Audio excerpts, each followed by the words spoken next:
মানে যারা যারা দেখেছে তারা প্রত্যেকে চমকে গেছে। তুমিও জানো আমি কি বলছি, যে এইটা কিভাবে বাংলা ছবি হতে পারে। এবার প্রকাশ পেল ঢাকাই সিনেমার কিং খান মেগাস্টার শাকিব খানের বহুল আলোচিত সিনেমা সোলজারের নতুন লুক। হ্যাঁ দর্শক, শাকিব খানের এই লুকটি সোশ্যাল মিডিয়ায় প্রকাশ হবার পর থেকেই পুরো সোশ্যাল মিডিয়ার মধ্যে তুলপাড়। শাকিব খানের এই লুক দেখে রীতিমতো শাকিব ভক্তরা চমকে উঠেছেন। শুধু তাই নয়, চমকে উঠেছেন ওপার বাংলার জনপ্রিয় সুপারস্টার দেব। হ্যাঁ দর্শক, বিস্তারিত জানতে সম্পূর্ণ ভিডিওটি দেখতে থাকুন।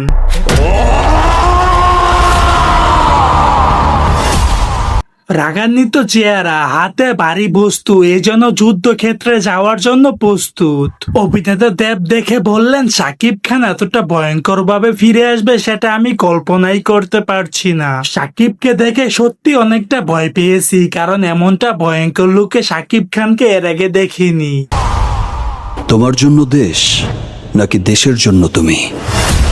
সো দর্শক, আজকের এই ভিডিওটি এই পর্যন্ত। যদি ভিডিওটি ভালো লেগে থাকে তাহলে ভিডিওতে একটা লাইক, একটা কমেন্ট আর অবশ্যই চ্যানেলটি সাবস্ক্রাইব করতে ভুলবেন না।